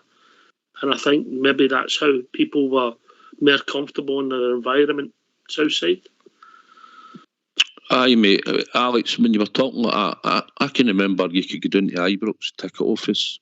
If you were doing roughly about between 12 o'clock and 1 o'clock, you could buy a ticket. You could go up to Parkhead and watch Rangers in the Rangers end. Mm-hmm. You know, I remember. you know, you could do that back then. There was other outlets. You could buy them in Buchanan's and Paisley Road West and stuff like that. As a news agent, you could go to Greaves Sports and buy tickets and all that. But they were more accessible then. Aye. But I mean, if you talk about it, and like Oxy's saying, there's 117 bangers. Then I've got 31 for Hangme, because you've got a booking fee to pay as well. And then I've got Dunfermline off. So it's a hefty month it's going to be, you know, when you're trying to follow Rangers. I think, I'll be honest, I think the European package, I understand why we price it, right? I know the club needs money, so I'm going to say something, probably contradict myself, but I think you talk about loyalty and that, and I think maybe they could have priced it better for us for the Europa League group stages. You know, we all put our dough in, we all put money in all the time, whether it's just for a season book, an away game, you buy merchandise or whatever. I think Rangers could have helped us out a wee bit as a support and made it a bit cheaper for us for the 3-game package. But that's just my own personal opinion. My Gers, I don't want to go in too deep in that. I've got my own thoughts. What I will say slightly on it is, I didn't get to be gold member by buying Rangers strips and buying this and that. I'm a gold member because I followed Rangers home and away everywhere since the continuous credit started. I was one of the 3,000 that was actually on the continuous credit scheme when it first started. So I'm gold for that reason, because I went to the games that a lot of people either didn't want to go to, didn't want to follow Rangers back then, or people knew that they follow, or of age they follow, that are trying to get to games now. So my Gers, I was forced into my Gers because of the tickets, because of the games we went to, and you get enough points in the travel club and you follow Rangers away in Europe. And everybody that's in that would have been into my Gers because we had no option. Do you think the atmosphere at the stadium would be better if you were sitting with all your mates Southside? Aye, it would be better, mate. Aye, it probably would be when you're all together, aye. But obviously it can't happen just because of the difference in prices at Ibrox for a season book, you know. Is that bridge there? No. On you go, Stevie. Well, look at the scenario, Ox, where you sat with my mates that night. Mm-hmm. I had to leave that seat to go and join my Gers to get 2 season tickets, because I was there were 4 of us go to the game on it everywhere, and I had to get up to get a season ticket with my wee boy because he was wanting to sit with his dad. Mm-hmm. So I had to join my Gers and hopefully get 2 season tickets. Lo and behold, we did. But you there, I'm split up for Alec, no, the boys, and you sat with them. You know, if me and my boys sat with Alec, now you're totally right, we'd have a better atmosphere, you know what I mean? But my jersey's got pros and cons. I see where Southside's coming from with my jersey. I can sit, we can discuss it all night. I can see where the club's coming from. They're getting the Rangers fans to buy stuff now that they wouldn't normally buy, just to get points, to get a chance to getting more away tickets and getting more tickets for semi-finals and stuff like that. But look, it's the nature of the business now, you know. Rangers it used to be just about the football, but it's big business now and big bucks. And the bottom line is they're fun away of getting more money out of us, and they're categorising, you know, and that's just you don't buy a ticket with the raffle, you're never going to win it. You need to be in my jersey if you're wanting tickets now, and it's either take it or leave it. And believe me, going away anytime soon, big man. Do you? Well, look, you talked about, I was 180 quid there for the 3 European tickets for me and the boy, and then I was another £40 there for the league game, the cup game with Livingston. And I just bought Rangers TV, 60 bangers for the year, and I bought the night the Rangers brought a documentary out, Relentless, and I went into my Rangers TV to watch it. There were a padlock on it, and I had to pay another $4.99 to watch it. So I rode for around 40 minutes. So there was another £5 even the night. So was the padlock on the screen or on the telly? Sorry? Was the padlock on the screen or on the telly? Well, it's the old 50 pence tellies, remember them? DER. On the fridge. DER. It should be on your fridge. By the way, Alex, can I tell you a cracking story about DER? I'll probably get to jail here, but anyway, see the flats, the Linkwood flats there, Drumchapel, the DER men when we were young boys, they used to get in the flats and go 18 up to see somebody, and see between 16 and 17, we used to open the door at the bottom that automatically stopped the lift. We used to shout up, "We're away, turn your van," on the tellies. But anyway, unbelievable back in the day. I remember the old 50p pound. You had to put a pound on the telly and all that, man. Off. Mental. Alex, what was your rationale? The atmosphere, cost, inclusion, the fan base. What was your rationale? A bit of everything, Oxford. I just feel that they're starting to outprice the average, bear. It's not everybody that earns over 30 or 40 grand a year, and I think that the paying public's finding it a wee bit harder and harder to go and see their team and go and buy your merchandise. As Jody says, you're getting an email every day now about certain merchandise that they're trying to sell to you. Or certain packages, and it's just getting a bit much, I think. And I think they've outpriced, see the likes say my dad or whatever that has been at games, he can't go to a game now unless, because he can't work, like a computer, he's got to rely on myself. The older supporter, I think, has been forced to watch the game on the telly, even though they would like to go. And I just feel that they're starting to kind of outprice the average bear, basically. I think that when I look at that, the German model, I think they think more about the fans over there, with capping their ticket prices, and they always seem to have great atmospheres and full stadiums, and I think they market it far better over in Germany than. I think your ticket includes free travel as well over there, mate. It does. Aye, that's right. That's right. Yep. If that was the case, Bridgeman would move to Inverness to get value for money off his ticket.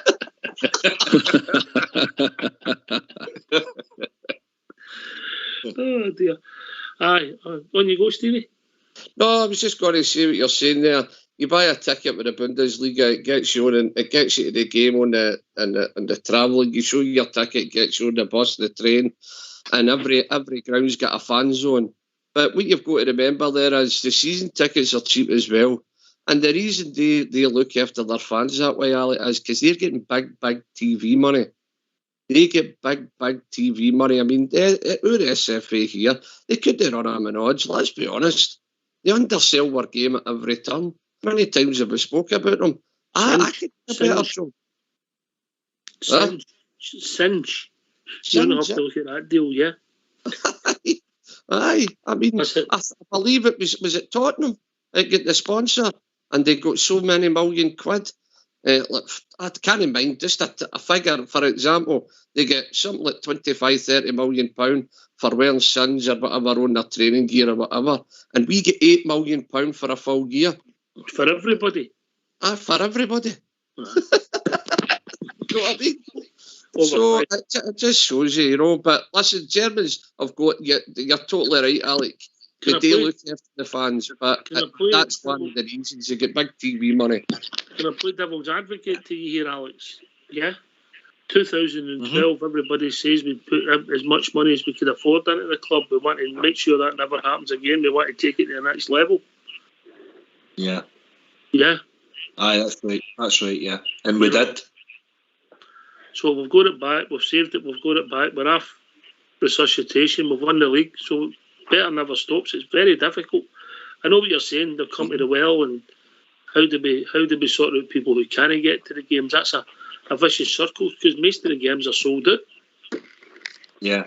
You know? Yeah. But I understand the predicament that people have got on maybe lower income or literally can't get tickets. I'll come back to you, Alex.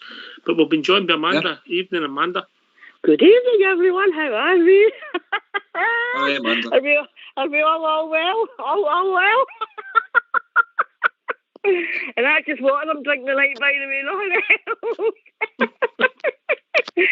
Everybody doing okay?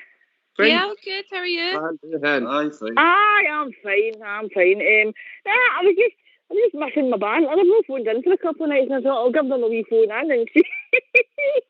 Is that you, Jodie, that's on the night? Aye. Yeah, Oh, hello, Jodie. How are you, dear? I'm good. How are you? Aye, okay. Aye, I'm fine. I was just sitting thinking, about Ibrox and the atmosphere at Ibrox, the day of the Old Firm game, and I just thought, that's being a Rangers fan, isn't it? That atmosphere at the stadium. But I know what you are saying about the average punter, I mean, it's getting to the stage that you are getting an email the other day, but that's the thing about being a successful club, That's the price you pay for being a successful club. People want to buy the merchandise, people want to come to Ibrox for the atmosphere, for the match day experience, But I don't know if I'll be buying peri peri chicken. I don't think I'll be buying that. Oh, pass. Best thing, having black roasted at Ibrox, that's my favourite thing now. No. Used to behave yourself. Listen, we're talking about chicken here, we're not talking about male flesh. I'm not talking to you two, I'm talking to Southside and Big Stevie. Oh dear. We could do half a chicken each, Stevie, couldn't we? I'll just take my carrot sticks with me. But no, I think the atmosphere at Ibrox is getting more electric by the week. And I think, the Old Firm game, okay, we were all a wee bit apprehensive about the result, but hey, we done it.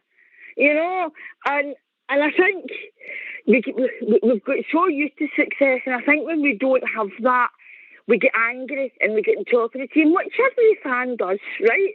We're not kidding ourselves and saying that the other fans don't get on top of their team when they're not doing well. But do you know something?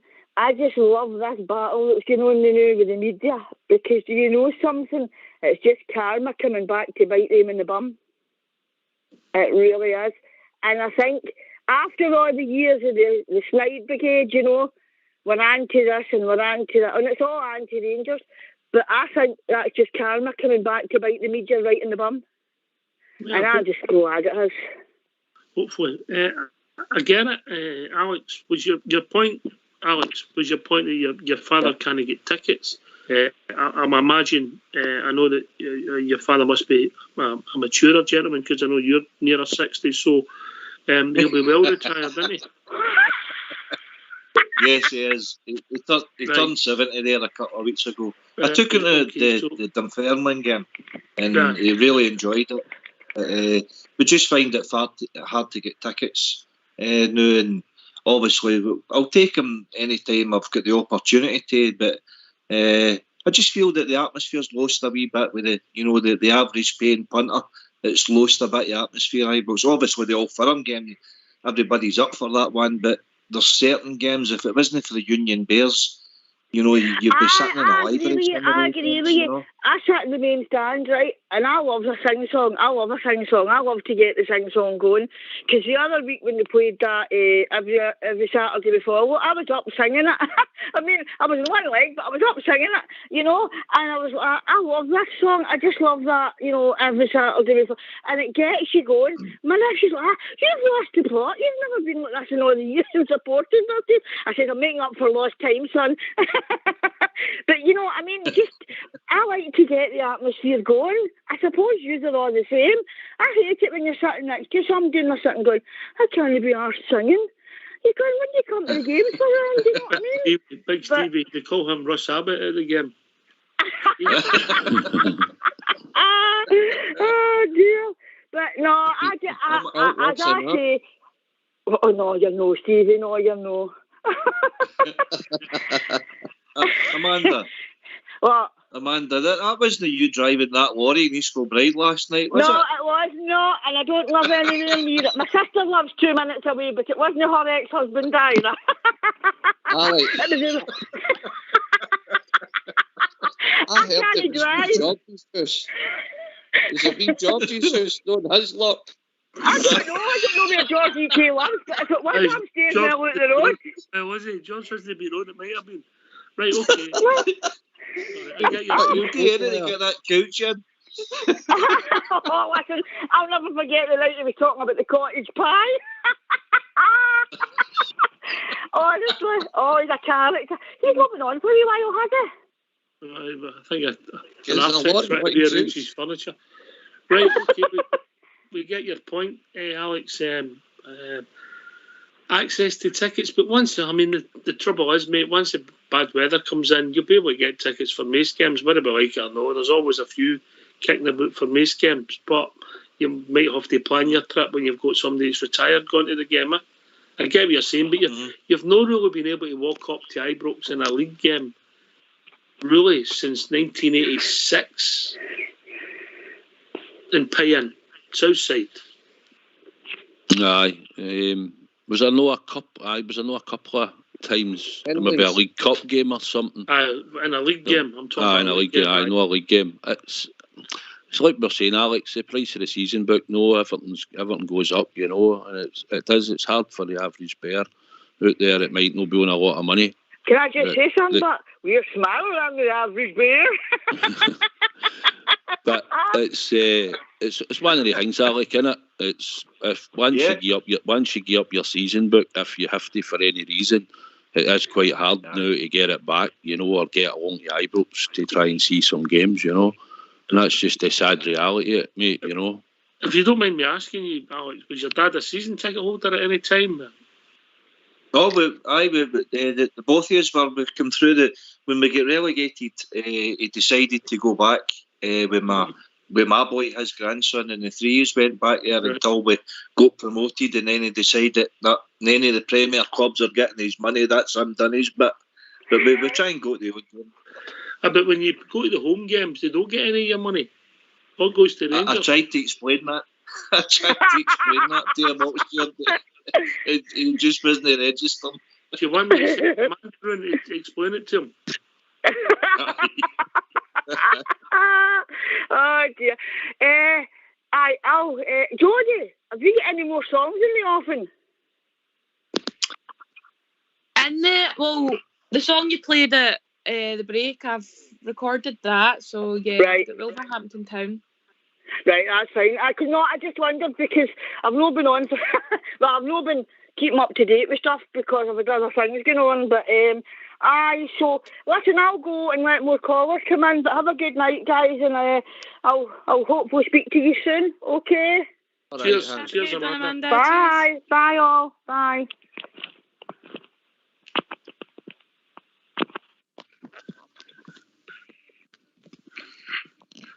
Child Lassie, yeah? Mm-hmm. Aye. well, maybe people would say, Alex, that was a mistake you made, giving up your tickets for decent seats. I know. No, I know. Yeah, you know. Yeah, that's it's cool. It's we'd just like to go back, but it was just an observation. I just thought the kind of to play devil's advocate for that one, Ox. Sorry. Yeah. Carry on, Jodie. Even if they kept their seats, if they wanted their seats for European games, they would still need to do it on the website to book their seats. Mm-hmm. Yeah, it isn't user friendly. I've got to say. So even if they did continue to keep their season ticket, they would need to have an online account. It's not the days of when you just bought like a season book, like my dad and all that used to do, and you've just got it. You go down to the ticket office.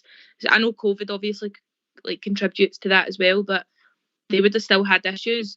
I mean, when I was at the European games and the Malmo game, etc., there was people who paid for their season ticket online, done it online, and it didn't allocate to their season book, and they had to queue for like 30 minutes at the ticket office on the day to try to get a paper ticket.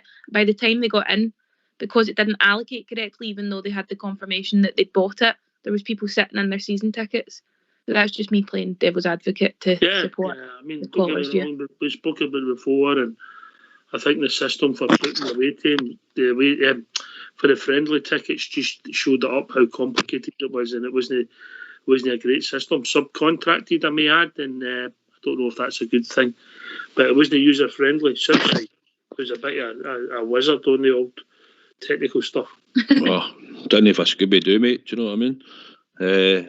I went to see me in the day. I'll tell you something. I went in the day and I clicked in to get the St Johnstone ticket, and because I'm getting two, one for me and the boy, then I comes down and I'm up at 83 quid or something. And I'm like, how's that? I had to go in and take the St Johnstone, the Livingston tickets off, because they're going to come off continuous credit anyway. But if I had to go in then and delete them out to get it to work out to 62 quid, you know. So it's things you've got to do. It's no simple, mate, but hopefully they'll fine tune it and make it a bit simpler for us dafties that are in there trying to work it out, you know.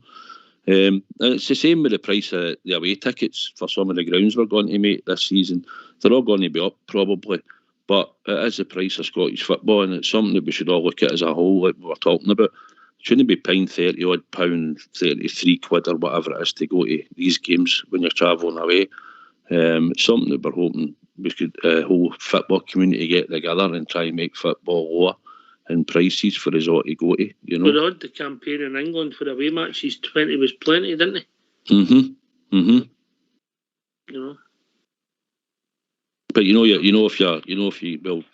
you get a ticket to go to the East End of Glasgow, if you get one, and some people say, oh, when do you want to go? But if you do, you're guaranteed it's going to be 54 quid. You know, you're saying 30.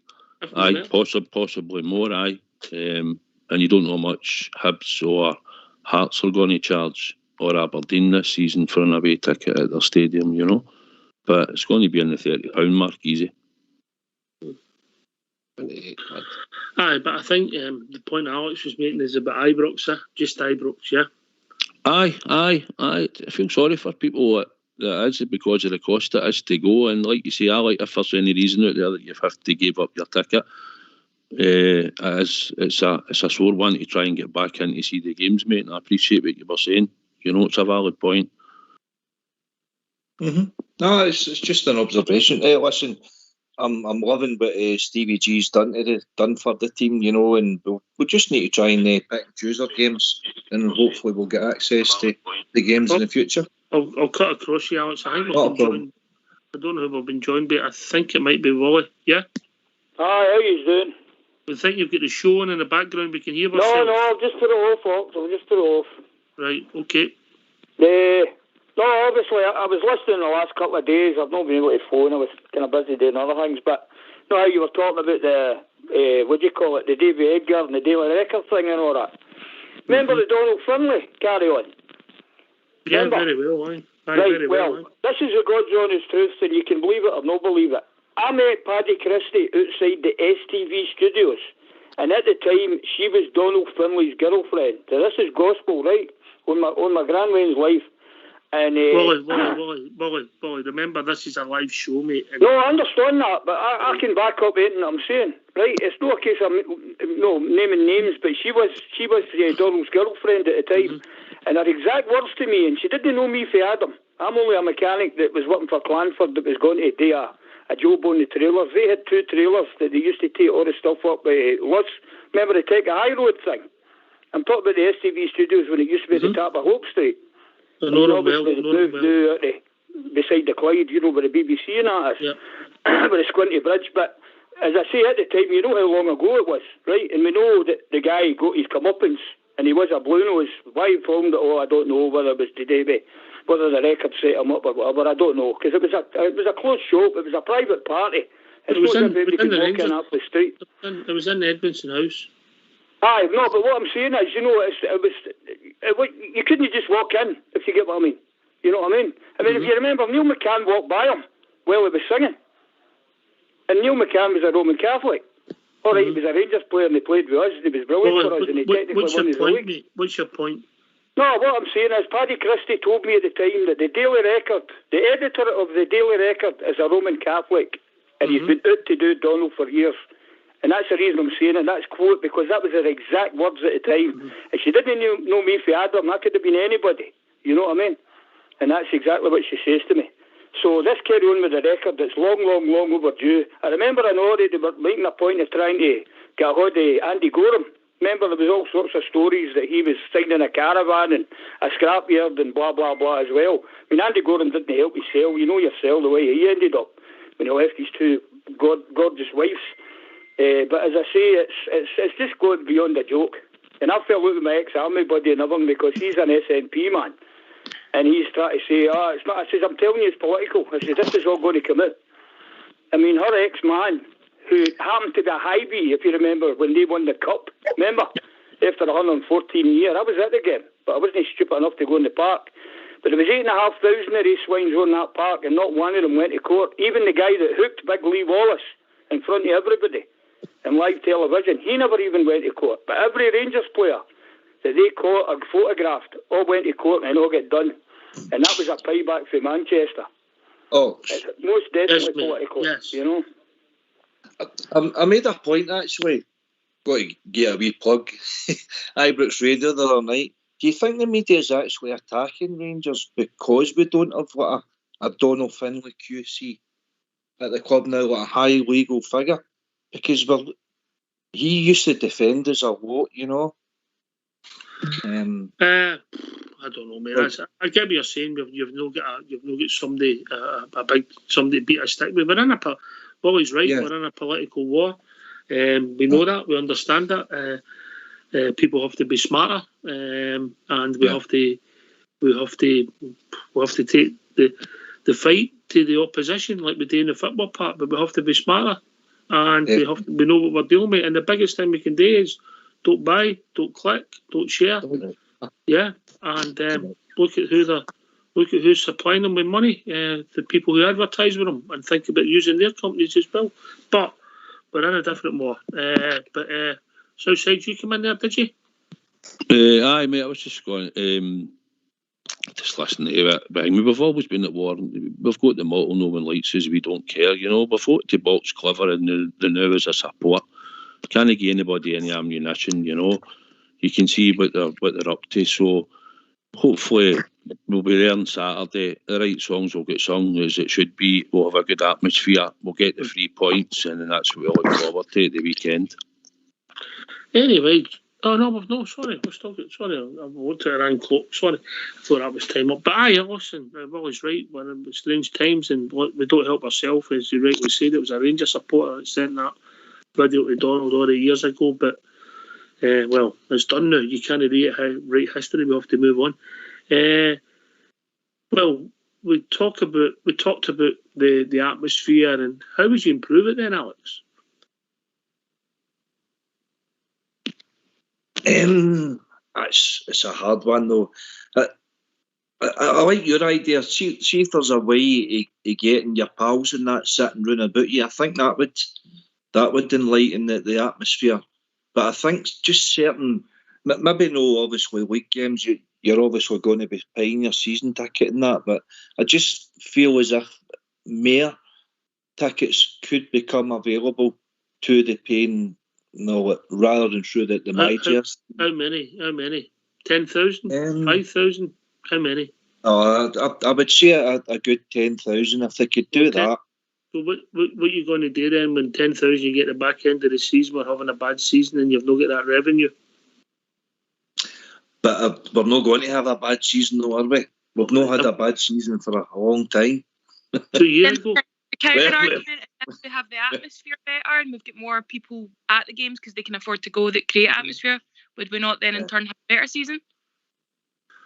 You don't know, Jodie. I think our highest average attendance was 2016-17, and we didn't actually have a great season that year.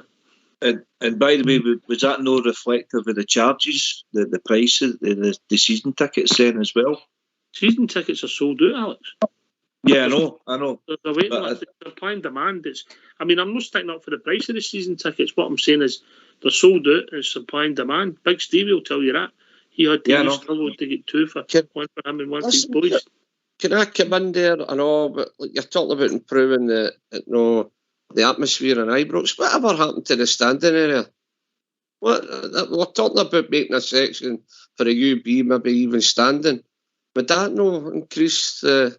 You're standing at a game, you're doing the bouncing, you do all the stuff that the Union Bears do. If they opened a section with that, would that not increase the atmosphere? I think they stand pretty much the whole game anyway. Exactly. I think a lot of the English Premier League clubs is actually wanting to implement that in the next few seasons as well. Yeah, I don't know who's got it. The thing about it is the Union Bears, they create atmosphere, right? We can all go on and say, Celtic game, it was bouncing and it was, but let's not kid ourselves. We can go to Ibrox on many occasions in the league games, and after maybe the first 10 minutes, the only end you'll hear singing most of the time is the Union Bears. They'll be starting the songs, and if they weren't in that stadium, which they hadn't been before, with a protest, there wasn't much singing. And that's is that the downside of the season tickets then? It could be or it just could be people don't really bother because you're playing Livingston. We'll wait to see when we play Livingston in the Cup. Unless the Union Bears are there singing, the ground will be pretty quiet. And I'm sure Alex will be able to get him and his dad ticket for that game, hopefully I'll be there. Well, the thing is, Alex, a lot of people might not take that option up, so you probably will hopefully get a ticket for it and take your old man along, Aye, I'll certainly try my best, but thanks for your thoughts, people. No, mate, it's a good question. Well, we've reached that time of the evening. Would you believe that, Jodie Pollock? I just went and did quick the night. Aye, it must be your intellect shining through it, doesn't it? I hope about that. Deliberately put you on with these two because I knew you didn't have much to beat, Thank you. A night out at Nando's. Big Stevie. Thoroughly enjoyed the night. You always learn something. You come on to Rangers Radio, don't you? Madonna, that was brilliant. But anyway, listen, brilliant. Thanks for having us. As I said, you always learn something. You come on to Rangers Radio and go on the Rangers on Saturday. I think we'll do it with 2 clear goals. There you go. Southside. Aye, mate. Thanks for having us on tonight. It's been good to get humiliated on the radio. But no, it was a good laugh, mate. Thoroughly enjoyed it. It was good to be on the show with Big Stevie and Jodie and yourself. But it was a good laugh, mate. I'll go for 3-0 Stevie on Saturday. You're back on again on Friday night, ain't you? Oh, I am on the Friday, aye. Keep your powder dry, boy. Well, it's out now. 3-0 the famous. All right, okay. Listen, can I thank Willie, Amanda, and of course Alec Kelly for phoning in tonight. Thanks to Jodie, Big Stevie, and Southside for taking part this evening. It was great, good laugh, and we know the questions are tough, but that's the way we set them up. It's Fox that picks them, no me. I just read them out. Can I thank each and every one of you for taking the time to listen to Rangers Radio? We'll be back tomorrow night We'll be joined by Jaffa and JFK. And the subjects for them in the first part of the show are Davy Cooper and Collins Dean. Thanks for listening. Stay safe and take it away, All School Blue. Sure, I was dreaming of old Ibrox, of her slopes and great grandstands, and I dreamed about the Rangers, the best team in the land. When my memory suggested of a vision bright and clear, of the strange things that would happen if we had the Rangers here. Now if the road to Ibrox Park way up the Shankill, and Brian Loudrup came from Sandy Road, and Alistair Points came from East Belfast, and old Belfast became then old Glasgow. If the Rangers met the Celtic up at Windsor, sure no green flags at that game they would appear. Ulster's sons would never roll, and all the boys would stay at home if we only had the Rangers over here.